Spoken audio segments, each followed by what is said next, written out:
여기서 예수님은 또 이렇게 보혜사 성령에 대해서 말씀하시고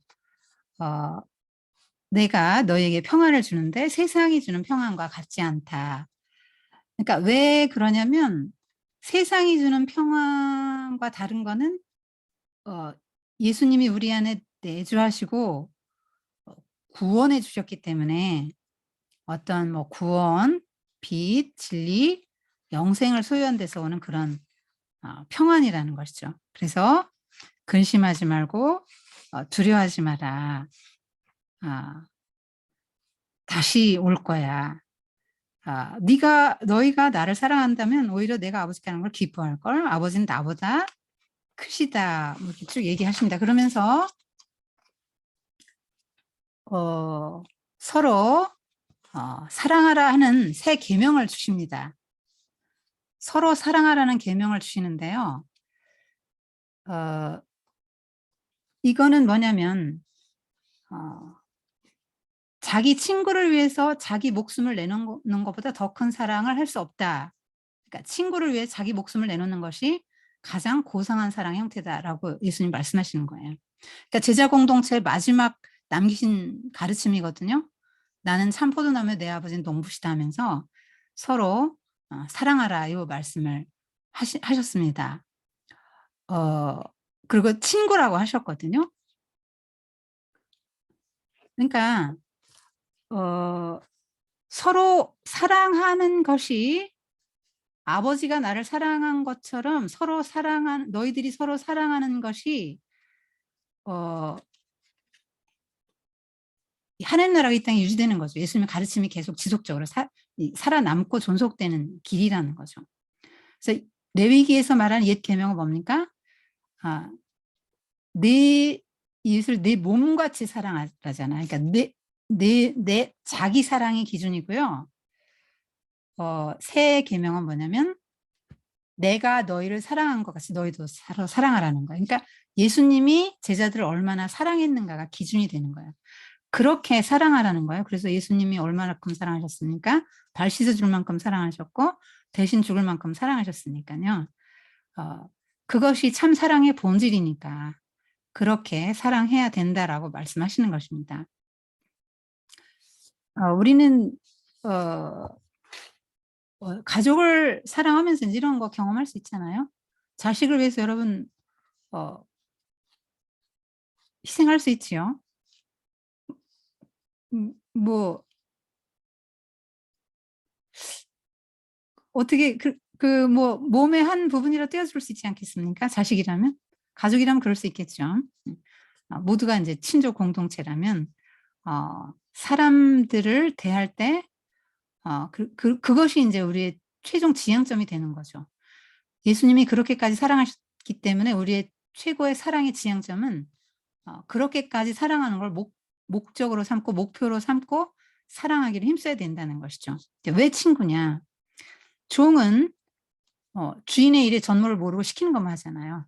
그리고 두려움으로 하잖아요. 근데 친구는 일의 전모를 다 알아요. 왜요? 서로 상의하고 그러잖아요, 친구는. 사전에 다 알려주고 의논하고 그러려고 일의 전모를 다 알기 때문에 비밀을 다 나누죠. 그래서 이것도 대단히 황송한 말씀이죠. 피조물이잖아요, 우리가. 그런데 친구라고 하시죠, 하나님께서.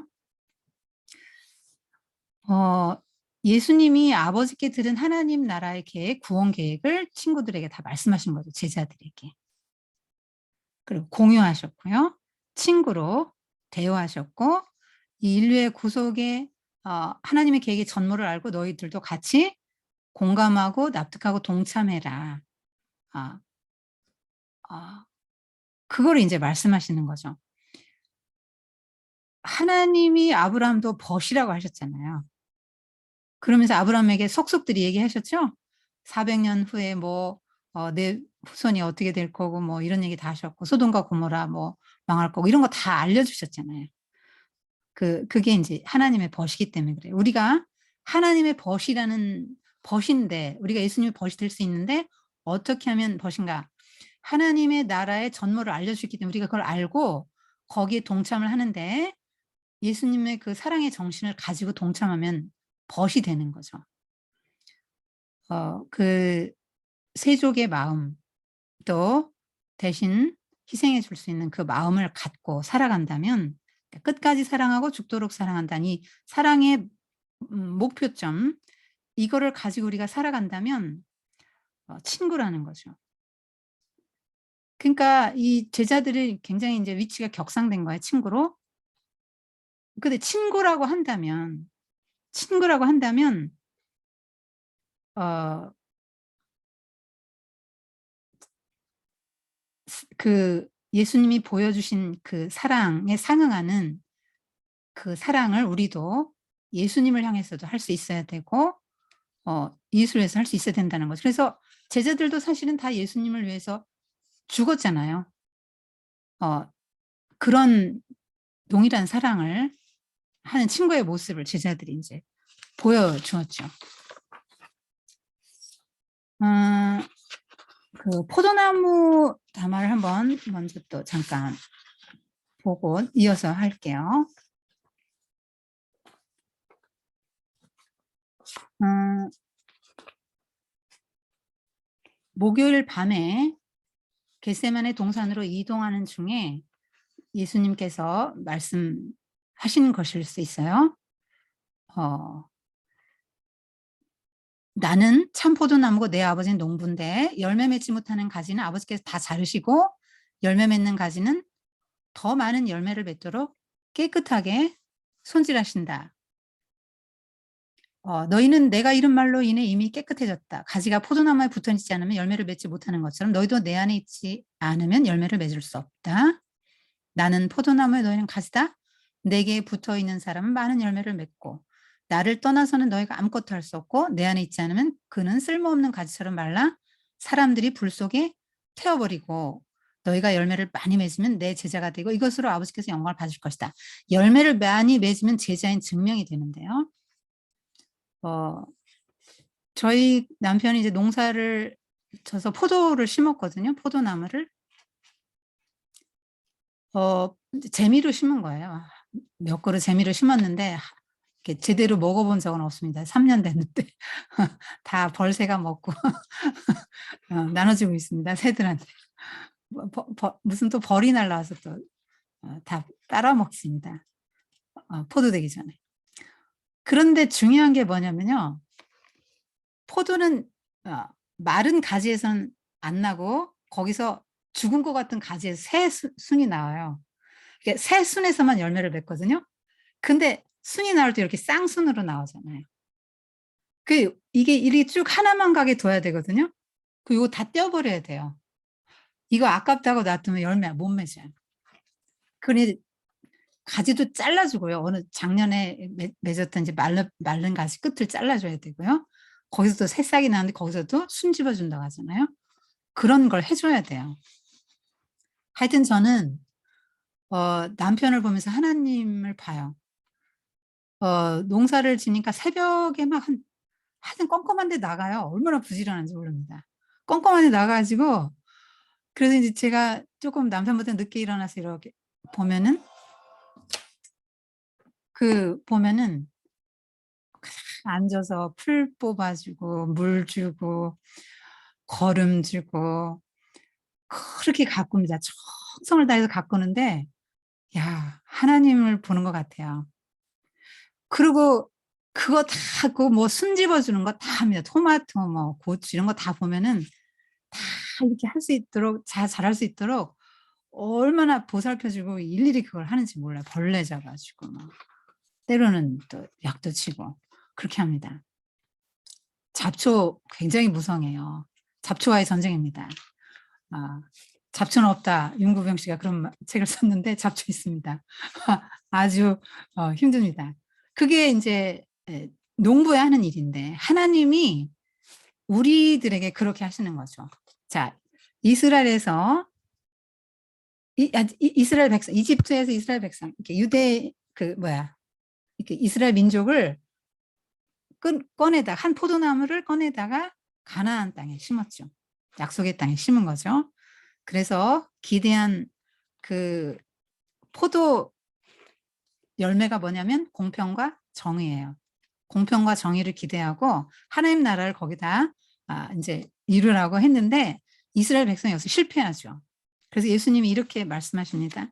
그 이사야서를 갖다가 이제 하는데 이사야서 이렇게 나오죠. 하나님은 미시파트 정의를 기대했는데 미시파흐 포악의 열매를 맺었다. 이게 언어 유희죠. 하나님은 치다카 공의의 열매를 기대했는데 츠아카 부르짖음의 열매를 맺었다. 약자를 굉장히 압제하고 유린했다는 얘기죠. 그래서 이스라엘은 실패했는데 그 이스라엘을 지배하기 이제 예수님이거든요. 근데 예수님이 나는 참 포도나무라는 거예요. 나는 열매 맺는 포도나무라는 거예요. 이스라엘은 열매 맺는 실패했어요. 유대인들은. 그러니까 나는 참 포도나무인데 예수님과 그 예수님의 제자들은 새 포도나무 공동체를 이루어서 하나님 나라를 이루어서 열매를 맺을 것이다 라고 말씀하시는 거예요. 그러면서 제자들을 격려하시는 것입니다.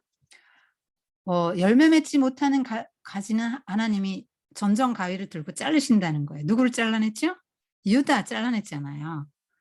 유다는 자기가 자기 의지로 선택해서 이렇게 갔지만 결국은 하나님이 전정한 겁니다. 예수님이 12제자 중에서 잘라낸 거죠.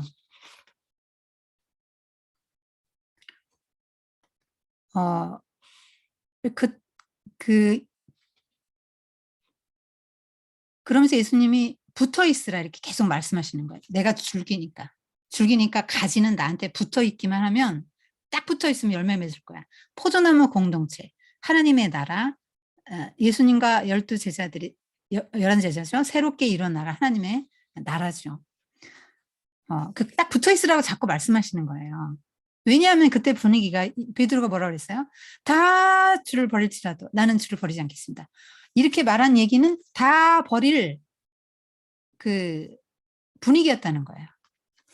다 떨어져 나갈 분위기였죠. 왜 3년 동안 예수님 따라다녔는데 지금 모든 게 다 수포로 돌아가게 된 상황이잖아요. 모든 거 걸고 모든 거 다 바쳐서 3년 동안 따라다녔는데 스승이 죽으면 제자들은 흩어지죠.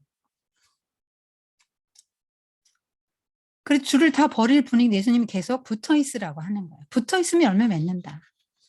근데 사실 진짜 포도나무는 뭐 붙어 있고 떨어져는 그런 신경 쓸 필요 없는데 이게 자유의지를 가진 인간이기 때문에 문제가 되는 거예요. 그러니까 내가 예수님에게 붙어 있고 하나님 나라에 소속될 수도 있고요.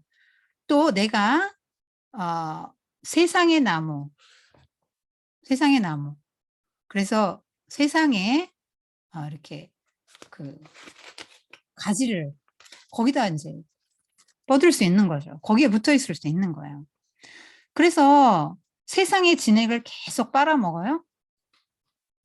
그러면 어떤 열매를 맺습니까? 포도나무 줄기에서 진액 빨아먹어야 이렇게 하나님의 성령의 열매도 맺고 성품의 열매도 맺고 하나님 나라 열매를 맺어가 확장시켜 나갈 거 아니에요. 근데 내가 예수님에게 아니고 다른 가지라면 다른 데 붙어있는 세상 나무에 붙어있는 그런 가지라면 내가 맺힐 열매들이 뭐냐 이거예요.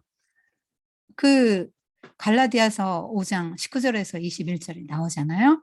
우리 욕심을 따라 맺는 육체 열매들이 쭉 나옵니다. 육체의 일로 열매를 맺는 자는 하나님 나라를 유업으로 받지 못하는데요. 거기 보면 뭐 음행, 저런 거, 호세, 우상 숭배, 뭐 주술, 원수 맺는 거, 분쟁, 시기, 분냄, 당짓는 거, 분열함, 이단, 투기, 술 취함, 방탕 뭐 이런 쭉 나옵니다. 이런 세상에 붙어 있으면 세상의 진액을 빨아서 먹고 그런 열매를 당연히 맺을 수밖에 없는 거고요. 예수님에게 붙어 있으면 성령의 그런 열매들을 이제 맺게 되는 것이죠. 그러니까 우리가 이제 자유의지가 있기 때문에 매 순간 나는 예수님에게 붙어 있기로 결단해야 되는 거죠. 나 예수님에게 붙어 있고 예수님에게 소속된 상태로 있겠다. 그래서 어떻게든지 하나님이 농부잖아요. 그래서 전정가위 딱 들고 계시거든요. 그래서 이렇게 우리를 살피고 이걸 잘라내야 되고 자를 때가 있어요. 그럼 되게 아프잖아요. 근데 그거 잘 견뎌야 열매 맺는 거예요.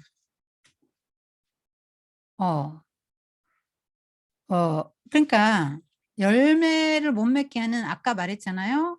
술 취한 방탕함, 염려 이런 거 다 그런 거죠. 염려.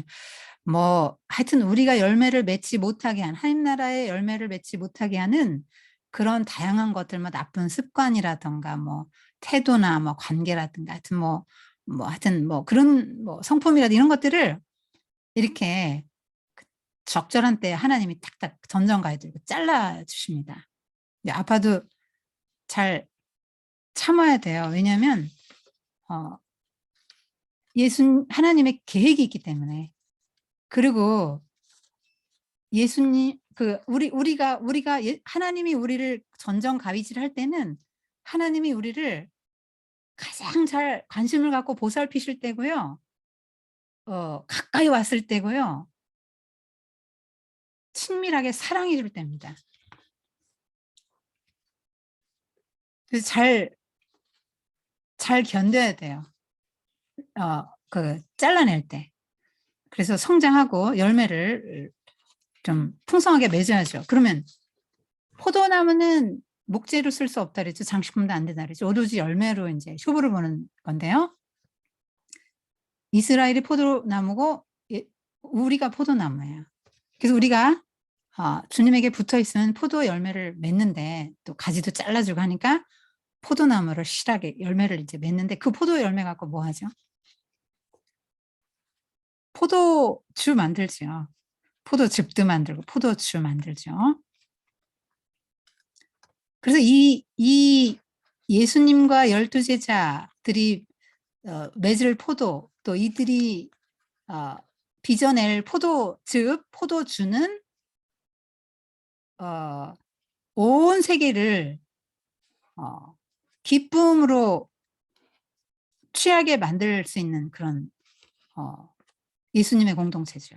그 포도주요. 그 포도주를 우리가 생산해야 되는 거죠. 그러니까 세상 사람들이 여러분 술 먹으면 이렇게 막 원수도 풀잖아요. 우리 예수 믿는 사람이 좀 못 풀죠. 안 믿는 사람도 우리 술 한잔하면서 잘 푼다면서요. 하여튼 술을 먹었을 때 기분이 굉장히 좋아지고 사람들끼리 적대감도 해소되고 뭐 전쟁도 안 하게 되잖아요. 그것처럼 예수님과 예수님의 제자가 이제 앞으로 만들어갈 새 포도나무 공동체 하나님 나라는 하나님 나라가 이 땅에 이루어지도록 우리가 이제 그런 포도주를 계속 생산을 해야 되는 거죠. 메이드 인 여러분 이름 넣어서 브랜드 걸고 포도주 많이 생산해서 이 세상이 더 이렇게 하나님 나라가 되어져 갈 수 있도록 모든 사람들이 왜 포도주에 오순절 성령 받았을 때 새술에 취했다고 하지 않았어요? 그것처럼 이제 사람들을 포도주에 성령의 포도주에 하나님 나라의 포도주에 취할 수 있도록 그렇게 해야 되죠. 예수님이 포도주를 가죽 부대에 넣는 비유를 말씀하셨잖아요. 그러니까 새 술은 새 부대 이렇게 말씀하셨죠. 그러니까 새 포도주는 새 부대에 넣으라 할 때 새 포도주는 예수님 말씀하신 모든 거 하나님 나라 가치관 이런 것들을 상징하죠. 그러니까 하나님 나라의 가치관으로 우리가 살아가면서 그런 열매들을 하나님 나라 백성으로서 맺어야 될 여러 품성적인 열매라든가 그런 다양한 열매들을 맺을 때 그 열매를 가지고 사람들을 기쁘게 한단 말이에요. 기쁘게 하고 긴장을 이완시키고 행복하게 해주는 거죠. 포도주에 취한 사람들의 모습처럼 그렇게 되는 거죠.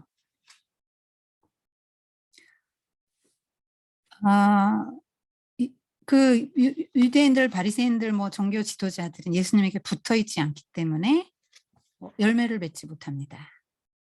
유대 율법으로는 전 세계 사람들을 하나님 나라 백성으로 만들 수 없는 거죠. 예수님과 12 제자는 그 일을 할 수 있다고 보는 것입니다. 하여튼 예수님의 12 제자들이 만들 새 포도나무 공동체처럼 하나님은 농부시고요. 오늘날 여러분과 저를 얼마나 살피시고 기대하시고 또 그 열매를 맺도록 이렇게 다양한 것들을 끝없이 공급하십니다. 그래서 그 하나님 마음을 생각하시고 우리를 향한 기대를 생각하시고 예수님 안에 항상 거하실 수 있기를 바랍니다. 예수님 안에 거한다는 게 무슨 말입니까? 예수님의 가르침 안에서 생각하고 행동하고 그 가치관을 갖고 하나님 나라의 가치관을 갖고 살아가는 것이죠. 예수님의 영향력 안에 살아가는 것입니다. 그래서 예수님이 내 안에 거하시면 나의 염려와 근심 다 관리해 주시죠. 예수님이 내 안에 계시면 내가 예수님 안에 거할 수 있도록 끊임없이 매일매일 날마다 예수님에게 붙어 있도록 우리의 자유의지를 들여서 해야 되는 것입니다. 예수님 안에 거하면 열매를 많이 맺는다 이렇게 말씀하셨거든요. 제자들도 모두가 다 예수님 안에 거할 수 있도록 서로 사랑하고 연합되라고 이렇게 서로 사랑하라 이렇게 말씀하신 거예요. 서로 제자들 서로 미워하면서 열매 맺을 수 없고 하나님 나라 공동체 이룰 수 없잖아요. 그래서 서로 사랑하라. 열매는 계속 말씀드리는 성품입니다. 그 이사야가 말하는 건 이제 정의와 공의의 열매죠. 아까 말한 아까 언어 유희로 말했던 그거요. 그리고 갈라디아서 5장 22절 23절에서 말씀하는 성령의 열매 이런 것들을 말하는 것입니다. 하나님 나라 백성은 이제 그런 열매들을 점차 이제 맺어가게 되는데 예수님 안에 거하면 거할수록 예수님과 더 가까이 붙어 있을수록 예수님의 진액을 많이 빨아들일수록 더 많은 열매를 맺는 거죠. 하여튼 농사를 지어보니 알겠어요. 물과 양분, 햇빛을 충분하면 잘 커요. 근데 그렇지 못한 건 그만큼 못 크더라고요. 약해요. 잘 결실이 안 돼요. 네. 그래서 열매를 좀 많이 맺고 싶다는 좀 소망을 갖고 예수님 안에 거해야 되겠다. 안 그러면 나는 어떤 신세가 됩니까? 중간 지대는 없어요. 나는 열매를 못 맺으면 버려지게 되죠. 불태워지게 됩니다. 예수님 떠나게 되면 그렇게 되는 거니까요. 딱 붙어서 인격적으로 완전한 결속을 이루고 그렇게 이제 하나님 나라 백성으로서 예수님과 한 연합이 된 상태로 살아야지 이 길을 갈 수 있어요. 예수님은 내가 이렇게 말하는 건 내 안에 이렇게 기쁨이 있는데 내 기쁨이 너희 안에 있어서 너희 기쁨이 충만하게 하려고 하는 거야. 그러니까 예수님의 기쁨이 있거든요. 예수님의 기쁨이 뭘까요? 지금 조금 있으면 그 수치와 모욕을 당하고 십자가에 달려 죽는데요. 33세. 기뻐요? 근데 예수님 왜 기쁘다고 하셨을까요?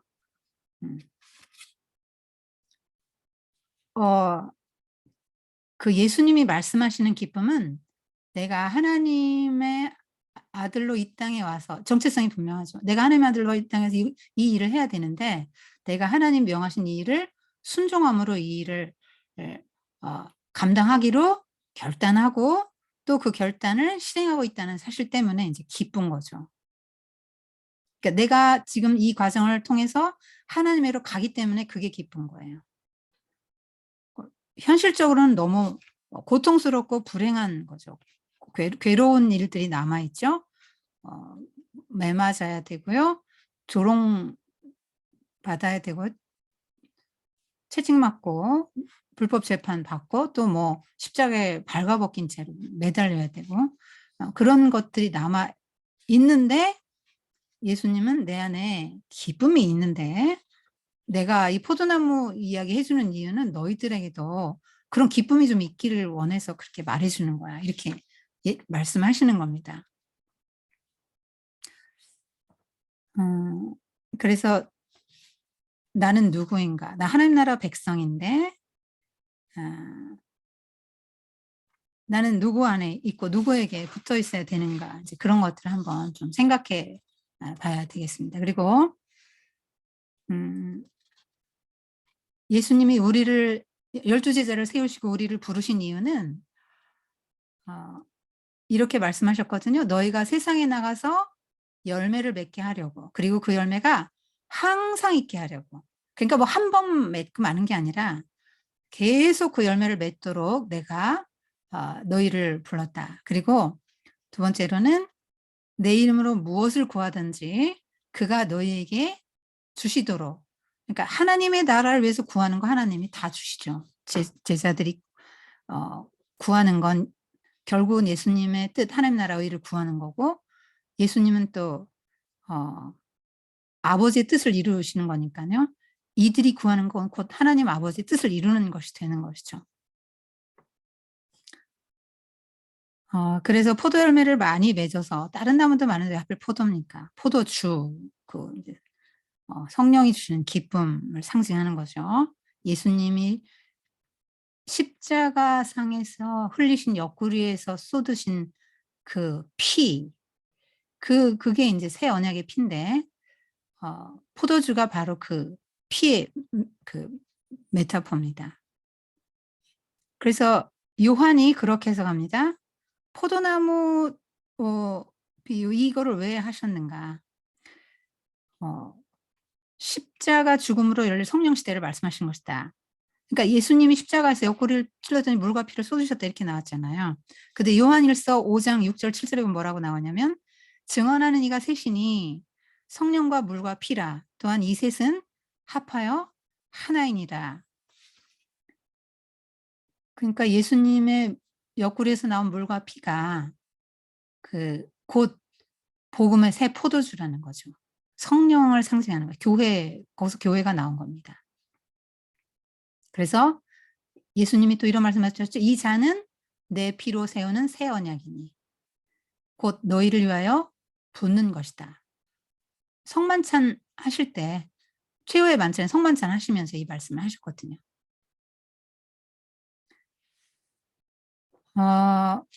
그래서 여러분 개인도 포도원이고요. 교회도 포도원이죠. 그래서 포도즙을 생산해야 돼요. 그래서 이 포도주를 사람들로 하여금 마시게 하는데 정말 이 세상에서 나는 아무것도 아니고 그렇게 절망하는 사람도 그 예수님과 연합을 통해서 나는 고아가 아니다. 내가 하나님과 연결돼 있구나. 이런 걸 이제 느끼게 되는 것이죠. 그리고 이런 포도주를 마시게 되면 그 인종차별, 뭐 국가 간, 개인 간의 어떤 적개심, 경계심들이 다 이완되고 착해지죠. 술을 마셔서 기분이 좋아진 사람하고 같게 되는 거죠. 그래서 뭐 우리 안에 있는 어떤 계급, 우리 서열화 잘 시키잖아요. 계층의식들, 특권의식들 뭐 이런 것들, 서열하는 이런 마음들 다 무너지는 것입니다. 하나가 되니까요. 이 포도주를 마신 사람들은. 그래서 포도주를 생산하시고 또 공급해야 됩니다. 포도 열매로.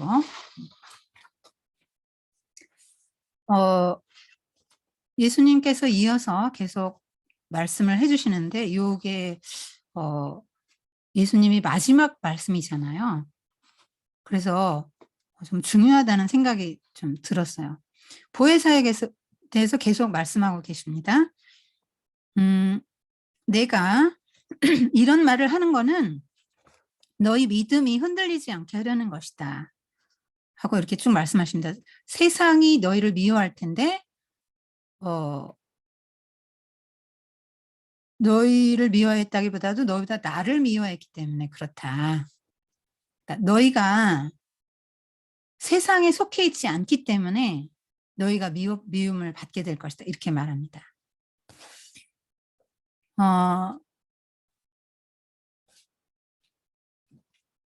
세상이 뭡니까? 세상이 왜 제자들 우리를 미워하죠. 세상이 뭡니까? 제자들을 미워하는 세상은 누구죠? 유대인 종교 지도자들 그룹이죠. 그러니까 자기들은 율법을 연구하고 또 아브라함의 자손이고 하나님의 백성이라고 여겼지만 하나님의 예수님이 그 오셔서 하셨던 그 수많은 말씀들을 다 듣고도 거부했죠. 배척했죠. 수많은 기적들 날 때부터 소경된 자가 눈을 뜨고 하나님에 대해서 알아가고 예수님이 어떤 분인지 알아가도 나사로가 부활해도 뭐 문둥병자가 낫고 안진병이 일어나 여러 그런 중풍병자가 낫고 하는 그런 기적들을 보고 5,000명을 먹이시는 기적들을 보고도 예수님을 메시아로 받아들이지 않았던 그 사람들이 이제 세상인 거죠. 그리스도의 제자들은 거기에 속하지 않았죠. 그래서 미움을 받게 되는 것입니다.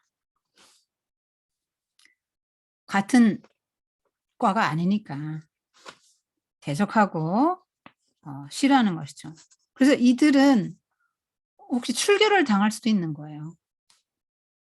그러니까 이제 마음에 슬픔이 가득하죠. 예수님과 헤어지는 것에 대한 두려움도 있고 불안도 있고 분리불안도 있고 또 출교를 당하면 어떡하나 그런 것도 있고 앞으로 미래도 이제 걱정되고 제자들이 많이 불안해하는 상황에서 예수님은 계속 보혜사 성령의 이야기를 해주시는 것입니다. 보혜사 성령이 오시면 죄에 대해 의에 대해 심판에 대해 세상을 책망하실 것이다. 이 말씀을 예수님이 하셨는데요. 이게 무슨 말씀이냐면 성령이 오시면 소송 변호사로 오셔가지고 세상이 잘못됐다 하고 세상을 유죄 판결하신다는 거예요. 그러니까 세상이 그러면 어떤 잘못을 하고 있습니까? 이 유대인 종교 지도자 그룹은 무슨 잘못을 했습니까? 세상은 죄에 대해서 잘 못 알고 있다는 거예요. 유대인들이 생각하는 죄는 뭡니까? 안식일을 어기는 거? 안식일을 문자적으로 안 지키는 게 죄죠. 정결예법을 어긴 게 죄입니다. 그런데 성령님이 오시면 진짜 죄가 그런 게 아니고 뭐라는 걸 알려준다는 거예요. 영접하지 않은 게 가장 큰 죄라는 걸 알려주신다는 거예요. 성령님이 오시면 죄에 대해 의에 대해 심판에 대해 세상을 책망하신다 할 때 그 말씀입니다.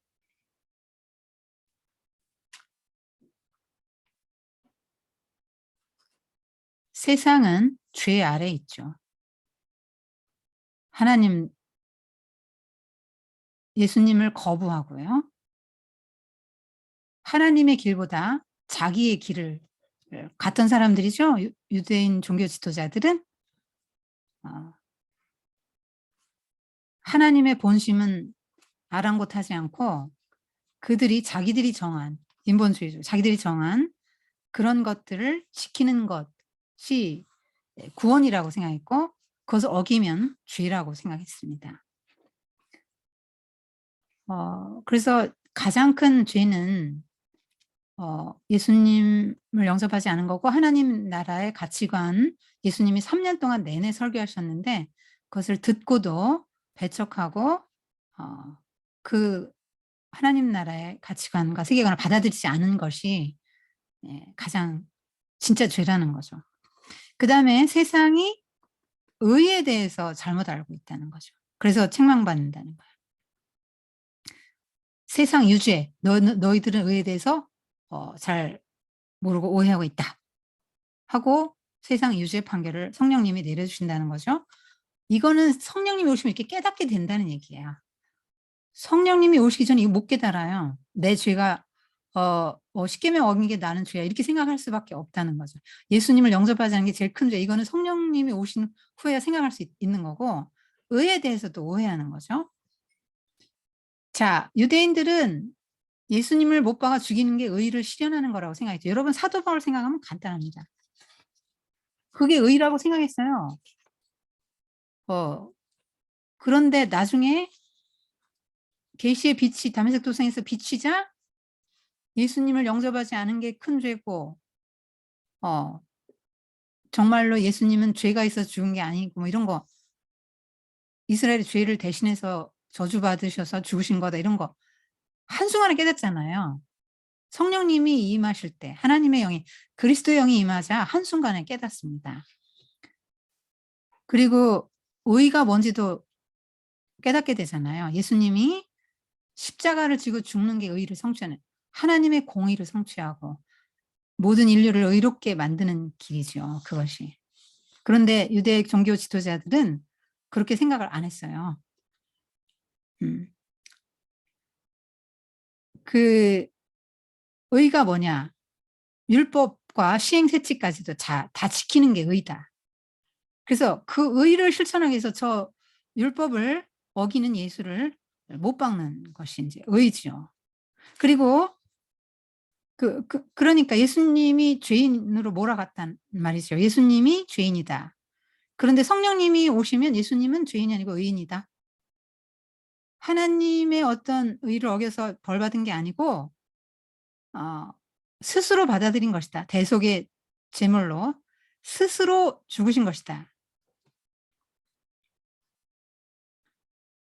그래서 예수님이 죽음의 징벌이 아니라 다시 이스라엘을 언약 백성으로 삼으시려는 하나님의 그 의가 드러나는 것이 예수님의 죽음이라는 거죠.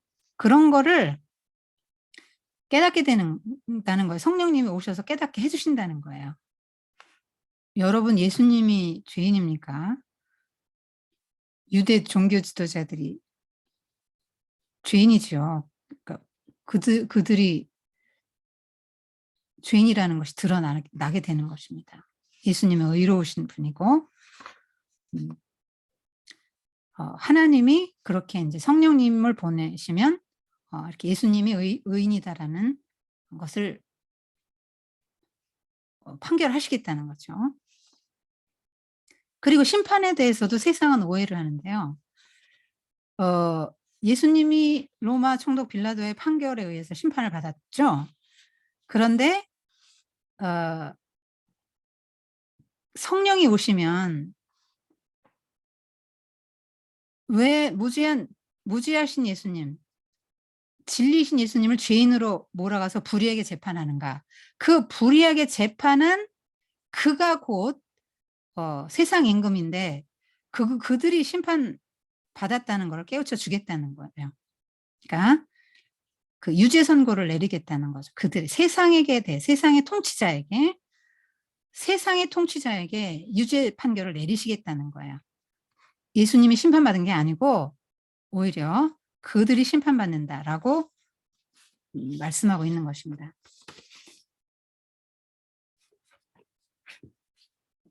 그래서 예수님은 계속 성령님이 보혜사 성령님이 오는 것이 너희에게 유익하다. 그리고 이렇게 내가 계속 말하는 거는 너희가 실족하지 않게 하려고 하는 거야. 두려워하지 마라. 실족한다는 게 무슨 말이냐면 넘어진 거잖아요. 발을 헛디뎌 넘어진 거잖아요. 예수님을 잘 믿어오다가 발을 헛디뎌 넘어졌다는 건 뭐죠? 이제 예수님 그만 믿겠다는 거야. 이제 메시아가 아닌 것 같고 내가 보니까 저렇게 힘없이 죽어가는 걸 보니까 아무래도 하나님의 아들이 아닌 것 같아서 이제 예수님하고 관계 끝내겠다. 이제 이렇게 생각할 거라는 거죠. 그러면 보혜사 성령이 오시면 그렇게 실족한 마음을 일으켜 주시는 거죠. 그래서 계속 위로하고 이렇게 우리를 믿음의 길로 견인해 가는 것입니다. 그러면서 예수님이 어떤 이미지를 쓰셨냐면 출산 이미지를 제자들이 도대체 못 알아들으니까 출산 이미지를 이제 갖고 오십니다. 그러면서 산모가 해산 아기를 낳을 때 굉장히 고통스럽잖아요. 그런데 걱정도 많이 하죠. 아기 나올 때 엄청 아프다는데 어떻게 하고 뭐 걱정도 많이 하고 정말 고통의 과정을 겪지요.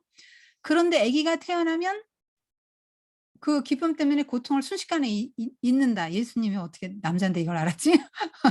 여자들은 잘 알아서 하나 낳고 난 죽어도 더 안 낳아 그러고는 또 낳고 또 낳고 하잖아요. 이제 견딜만한 고통이죠. 왜냐하면 생명이 주는 기쁨에 비하면 견딜 만한 고통이라고 생각되는 거죠. 그러니까 너희들도 지금은 슬퍼하지 근데 곧 기뻐할 거야. 산모처럼. 이렇게 말씀을 하시는 거야. 그러니까 뭐 감당할 만하다 이런 얘기죠. 아, 내가 죽음에 넘겨주면 세상은 기뻐할 거야. 너희는 슬퍼할 거야. 하지만 너희의 슬픔과 비통은 곧 기쁨으로 바뀔 거고 그 기쁨을 빼앗을 자가 없을 것이다. 정말 그대로 되지 않았습니까? 사도행전에서 보면 제자들이 얼마나 기쁨에 넘쳐가지고 복음을 전합니까? 정말로 그대로 됐죠. 근데 이때는 뭘 모르니까 계속 이제 뭘 몰라서 근심하고 두려워하고 그런 거죠.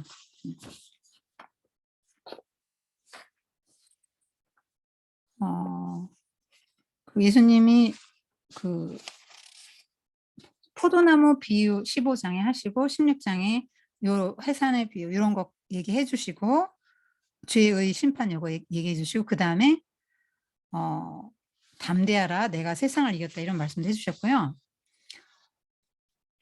요한복음 16장에서 내 이름으로 구하라 그리면 받을 것이다 이 얘기도 하셨고요. 이제 너희들이 세상에서 이제 복음을 전하고 그러려면 박해를 받을 거야. 세상이 너희를 미워할 거야. 환난을 당할 거야. 그런데 그 환난을 당해도 너희는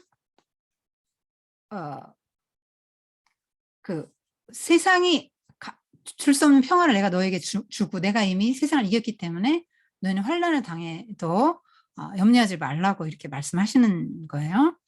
여기서 환난은 뭐냐면 요한복음이 말하는 환난은 복음을 위해서 하나님 나라를 위해서 받는 환난을 말해요. 우리가 뭔가 세상과 너무 유착되고 세상을 사랑해서 받게 되는 우리의 또 허물과 실수로 인해서 받게 되는 그러한 환난을 말하는 것은 아닙니다. 그런 것들은 비본질적인 환난이고요. 요한복음이 말하는 환난은 내가 하나님 나라를 확장하기 위해서 하나님 나라 백성의 정체성을 가지고 예수님에게 딱 붙어있고 소속되어서 열매를 맺도록 애쓰면서 살아가는 내가 열매를 맺도록 애쓴다는 건 예수님께 붙어있으려고 애쓰는 것이죠.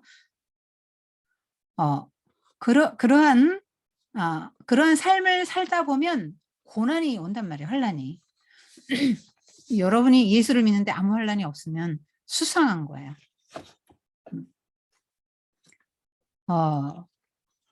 그런데 내가 세상을 이겼다. 이미 이긴 싸움을 우리가 하고 있다. 그래서 너희들은 담대하라. 내가 세상을 이겼다. 너희들은 내 안에서 평화를 누리도록 내가 이런 것들을 너희에게 일러둔다. 이렇게 말씀하시는 겁니다. 그러면서 또 17장에서는 그 중보기도 하시죠. 아들을 영광스럽게 하소서 저희를 세상에 보내실 때 진리로 거룩하게 보존하옵소서 그들이 하나 되게 하소서 이렇게 기도하십니다.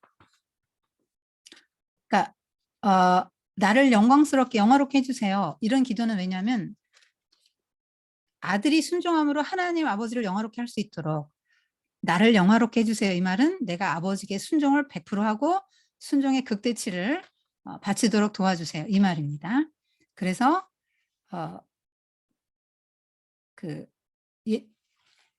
예수님은 아버지를 영화롭게 하고 아버지는 예수님을 영화롭게 아들을 영화롭게 한 거죠.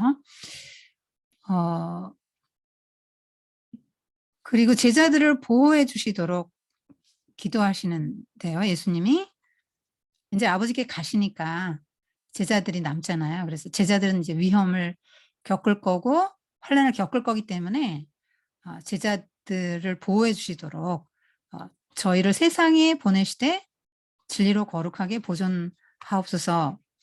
그러니까 세상에서 살기 때문에 우리는 세상에 영향을 받기 쉽죠. 그런데 하나님은 거룩하신 하나님은 하나님은 변화되지 않고 세상을 변화시키시잖아요. 그것처럼 제자들도 세상을 살지만 나는 변화되지 않고 다른 사람들을 변화시킬 수 있는 존재로 그들을 붙들어 달라고 기도하는 거죠. 하나가 되게 해달라고 하는 거는 어, 제자 공동체가 하나가 돼야 되기 때문에 그래야 하나님 나라가 이 땅에 하나님 나라는 연합된 나라죠. 그래서 모든 인종, 성, 계급 그런 거 다 무너진 것이 하나님의 나라잖아요. 그래서 하나 되게 해주소서고 기도하는 것입니다. 그렇게 겟세마네 동산의 기도 이거 해주고 마칠게요. 베드로의 부인도 있네요. 자, 간단하게 해드릴게요. 예수님이 이 17장까지 기도 마치신 후에 중보기도 마치신 후에 베드로와 요한과 야고보 세 제자를 데리고 겟세마네로 가십니다. 감람산이죠. 그렇게 높진 않은 언덕이에요. 그래서 내가 저기에서 기도하는 동안 여기 앉았으라 해서 돌 하나 던질 만큼이니까 얼마죠? 한 50m 가량 떨어져 있는 곳에서 예수님은 얼굴을 땅에 파묻고 엎드려 기도하십니다. 내 마음이 너무 괴로워서 죽을 것 같아. 너 여기 머물러도 않게 깨어서 기도하라 하는데도 제자들은 계속 자는 거죠. 예수님이 몇 번 내려와서 얘들아 깨어서 기도해. 이렇게 1시간도 나 이렇게 못 깨어 있냐? 시험에 들지 않게 깨어 기도하라. 마음은 간절한데 육신이 약하다 하면서 깨우는데도 계속 제자들은 피곤을 이기지 못하고 좁니다. 자고. 예수님은 아버지 모든 게 가능하시니 할 수 있으면 이 잔을 내게서 거두십시오. 이 잔은 뭡니까? 십자가의 그 비참한 죽음이죠. 그러나 내 뜻대로 하지 마시고 아버지의 뜻대로 하십시오. 여기서 우리는 기도가 뭔지를 제대로 배웁니다. 33세에 이제 곧 그 처참한 죽음을 겪게 되실 텐데요. 예수님은 청소년기에 아마 이런 경험을 하신 걸로 알아요. 로마 제국이 BC 15년경에 갈릴리 농민 반란을 진압하기 위해서 갈릴리에서 2,000명을 십자가에 달아 쭉 놨습니다. 참혹한 장면인데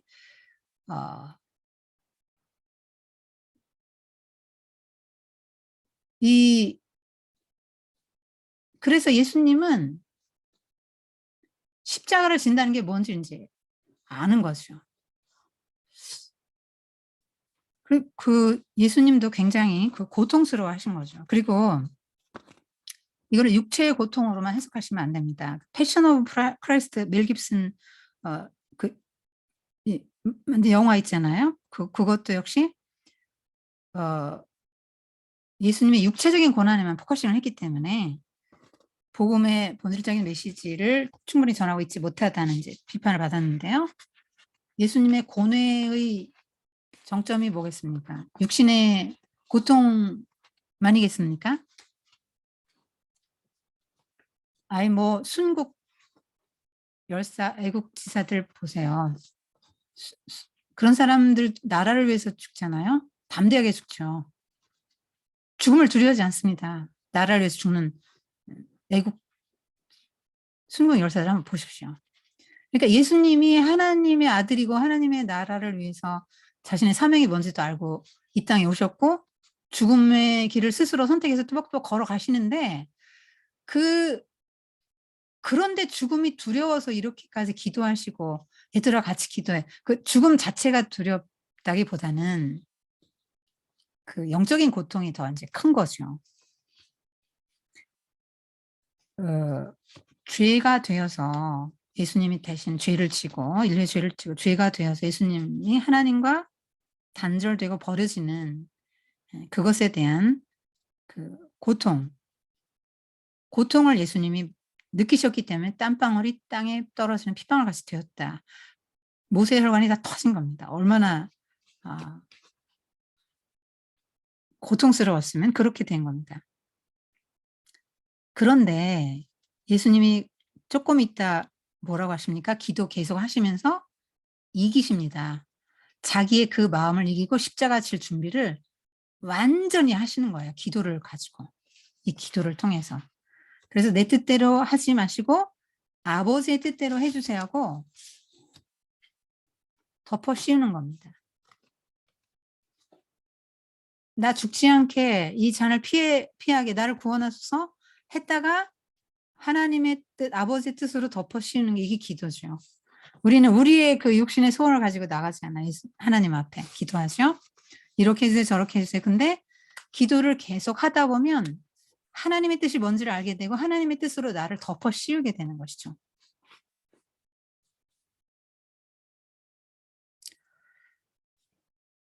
어 그래서 이게 기도고요. 내가 아버지의 이름을 영화롭게 아 하게 해 달라는 요 기도로 마치게 되는데 이 그런 기도가 되는 것이죠 인제. 아버지의 원대로 되기를 원합니다. 이렇게 기도합니다. 어 그리고 이제 어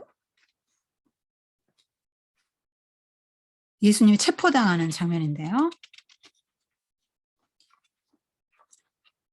유다가 체포조를 데리고 옵니다. 여러분 3년 동안이나 예수님을 따랐고 신임을 받았기 때문에 돈꾀를 맡았을 거 아닙니까? 어 그리고 모든 예수님이 베푼 기적들 다 보지 않았어요? 70명 제자들 둘씩 짝지어서 보내고 예수님의 12 제자를 짝지어서 보낼 때 나가서 전도도 하고 또 병자도 고치고 이런 기적도 본인도 행했습니다. 구수한 예수님이 베푸시는 오병이어나 뭐 숱한 기적들 다 봤고요. 그런데 예수님을 앞장서서 팔러 와서 체포조를 데리고 왔어요. 어 군대와 천부장, 연대장급입니다. 그리고 유대인 그 종교 지도자들이 보낸 아랫사람들이 왔어요. 하속들이 왔습니다. 대제사장과 바리새인들의 하속들이 왔습니다. 그래 그 사람들이 예수님을 찾고 있는데 예수님을 모르잖아요. 그래서 유다를 데리고 온 겁니다. 그래서 유다가 인제 사인을 하죠. "내가 입 맞추는 사람이 예수다." 그러고는 와 가지고 "라삐요 안녕하십니까?" 하고 입을 맞춥니다. 배신의 입맞춤이죠. 그래서 어둠 속에서 누가 예수님인지를 확인을 해 줍니다. 그 예수님이 "친구요." 이렇게 부르시죠. "무엇을 하려고 여기 왔느냐?" 그러니까 사람들이 어 예수님을 붙잡습니다. 그때 베드로가 칼로 대제사장의 종 말고의 귀를 자르죠.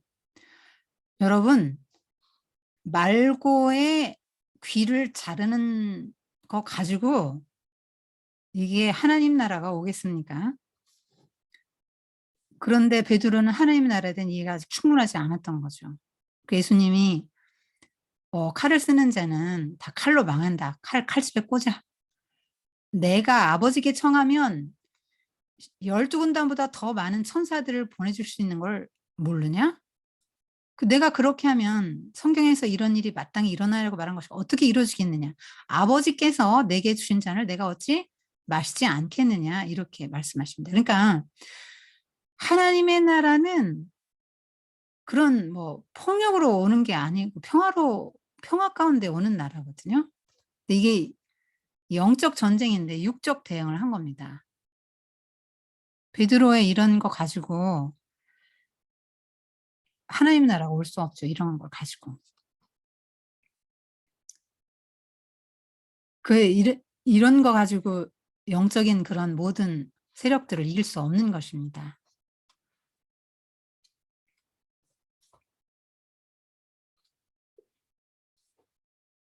그러면서 "누구를 잡으러 왔냐?" 했을 때 갈릴리 그러니까 "나사렛 예수를 잡으러 왔다." 니까 "나다." 이렇게 하니까 에고 에임 이렇게 말씀하실 때 어 예수님이 유다도 딱 보셨겠죠. 그리고 체포하러 온 일행은 뒤로 물러나 땅에 엎어졌다 이렇게 나옵니다.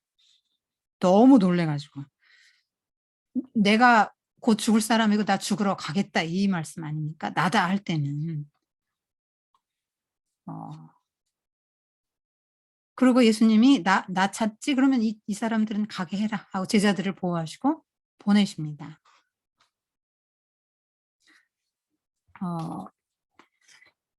이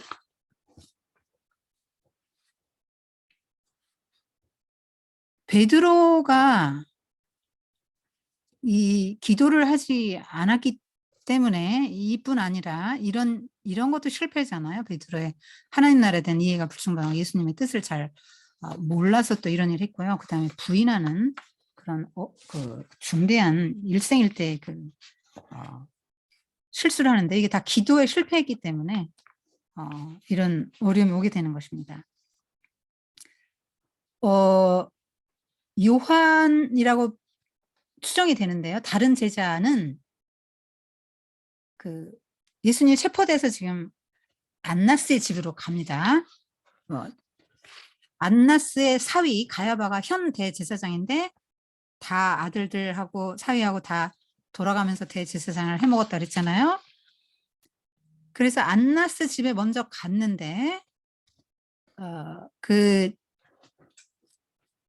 다른 제자 하나는 대제사장을 알고 지내기 때문에 그 뜰 안까지 들어갔다고 나옵니다. 대제사장 집에 안뜰까지 들어갔습니다. 그런데 베드로는 멀찍이 따라갑니다. 왜 따라갑니까? 끝까지 따른다고 했잖아요. 충성심이 그만큼 강했어요. 왜 멀찍이 예수님을 따라갑니다. 그래서 그 뜰까지 갔습니다. 그런데 그 안에 들어간 제자가 다른 제자가 좀 베드로 좀 데리고 오라고 이렇게 하니까 그 여종이 베드로를 데려왔다가 당신도 예수의 제자 중 하나가 아니냐 이렇게 묻습니다. 그러니까 뭔 말 하는 거냐고 엉겁결에 부인합니다. 너 뭔 말 하는지 내가 모르겠다. 그렇게 하는데 이제 날이 춥잖아요. 새벽이고. 그리고 마음은 또 좀 춥습니까? 베드로의 마음이 지금 상황에서 너무 두렵고 그렇잖아요. 그래서 그 경비병들이 종들이 이렇게 불 펴놓은 데서 불을 쬐는데 자기도 가서 불을 쬐니다.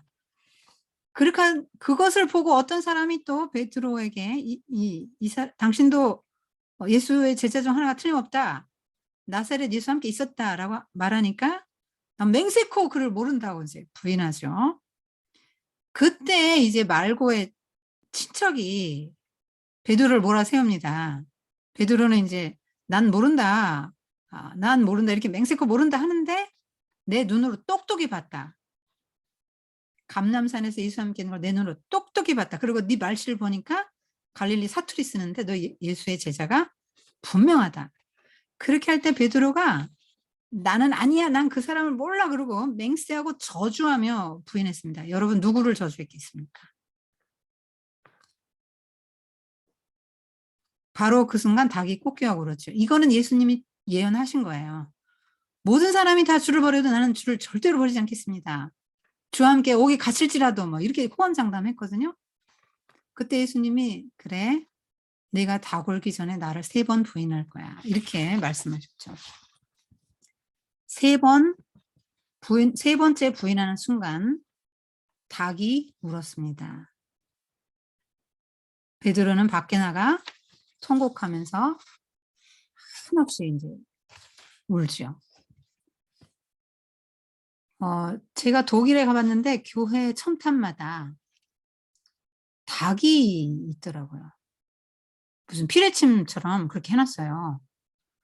닭을 그렇게 해놨는데 저게 뭐냐고 하니까 그 가이드가 설명을 해주기를 베드로를 회개시킨 닭 울음소리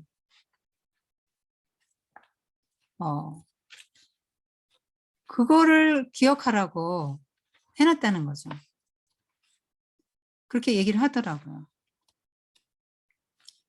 베드로가 평생에 닭 울음소리 몇 번 들었을까요? 아침마다 들었을까 아니면 새벽마다. 자기 생애에 지를 수 없는 그러한 아주 평생의 그런 어떤 회한이 되겠죠. 아주 그 마음대로 할 수 있다면 인생의 그 부분을 찢어버리고 지워버리고 싶은 그런 치명적인 어떤 실패를 한 건데요. 수제자 아닙니까 명색이. 그것도 무슨 뭐 로마 군대가 온 것도 아니고 계집종 앞에서 또 종 앞에서 모른다고 저주까지 하면서 부인했다는 거죠.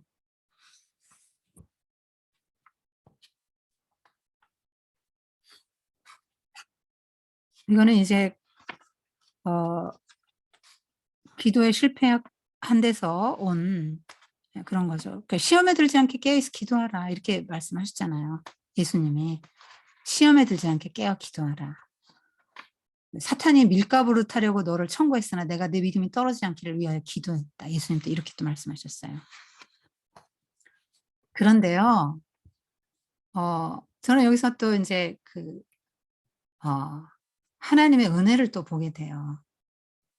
3번이나 부인했는데 요한복음 21장에는 3번 예수님에 대한 사랑을 시인하는 걸로 마치면서 예수님이 십자가로 돌아가셨는데 나는 그렇게 반듯하게 달릴 자격도 없고 거꾸로 십자가에 못 박혀 죽겠다. 이래 갖고 베드로는 전승에 의하면 거꾸로 십자가에 못 박혀 죽거든요. 자기의 그 죄 때문에 그의 생은 더 깊은 충성으로 더 깊은 예수님에 대한 사랑으로 가지 않았을까 그런 생각을 해요. 하나님이 그렇게 이제 인생들을 빚어가시는 거죠. 실패를 통해서. 유다는 예수님이 유죄 판결 받자 이제 은돈 30을 갖다가 돌려주러 갑니다. 내가 이 죄 없는 사람 피를 팔아넘겼다. 그러니까 그게 우리가 무슨 상관이냐. 네 일이니까 네가 알아서 해라. 돈을 돌려받지 않습니다. 그러니까 유다는 성소에 내던지고 뛰쳐나가 자살하죠. 그래서 그 돈을 이런 피값인데 이거 성전 금고에 넣을 수 없다 해서 토기장의 밭을 하나 삽니다. 그 돈으로. 그래서 나그네들을 위한 묘지로 삼아서 피밭이라고 부른다 이렇게 나오죠. 그건 예언자 예레미야 예언한 말씀이 이루어지는 겁니다. 여러분 베드로하고 유다는 똑같이 예수님을 부인하고 배신하는 실패를 했지요. 근데 결과는 이렇게 달라요. 무슨 차이가 있습니까?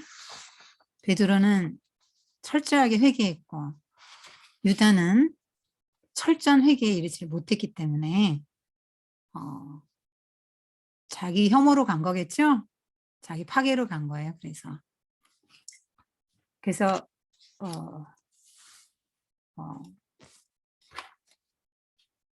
이 베드로를 보면서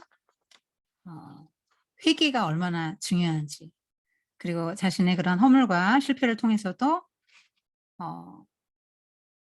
참 없었으면 좋았을 그 일을 있기를 잘했다고 생각할 만큼 더 큰 헌신과 주님에 대한 충성과 사랑으로 그 삶이 이어지는 것들을 또 보게 됩니다.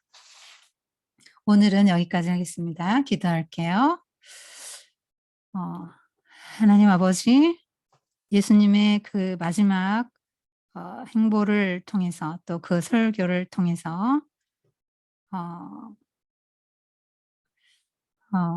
하나님 나라의 원리가 응축된 것을 보게 됩니다. 섬기고 사랑할 수 있는 사람이 되게 해 주세요. 냄새나는 발을 감싸고 씻어줄 수 있는 사람이 되게 해 주세요. 우리에게 보혜사 성령님을 주신 예수님께 감사드립니다. 우리가 성령님 의지하고 복음을 전하고 하나님 나라를 확장시키고 또 포도나무 열매를 많이 맺어서 포도즙을 생산하고 정말 예수 그리스도의 하나님의 나라를 전파하면서 온 세상에 하나님 나라가 임하는데 하나님과 동역할 수 있는 저희들이 될 수 있도록 도와주세요. 베드로처럼 실패하고 날마다 넘어지고 부인할 수밖에 없지만, 정말 베드로는 단 3번 부인했지만 우리는 하루에도 무수히 부인하고 예수님이 없는 것처럼 살아가지만, 그런 우리를 다 받아내시고 또 때가 될 때까지 기다리시고 빚어가시는 예수님, 그래서 더 충성되고 헌신할 수 있는 길로 인도하시는 주님께 감사를 드립니다. 우리가 베드로처럼 예수님에게 깊은 상처도 드리고 본인도 그렇게 깊은 상처를 받지만, 그 사랑 안에서 이런 상처들을 치유하고 또 우리의 실패들을 넘어서고 또 그다음 단계로 나아갈 수 있도록 주님 도와주시옵소서. 예수님의 이름으로 감사하며 기도드립니다. 아멘. 여기까지 하겠습니다.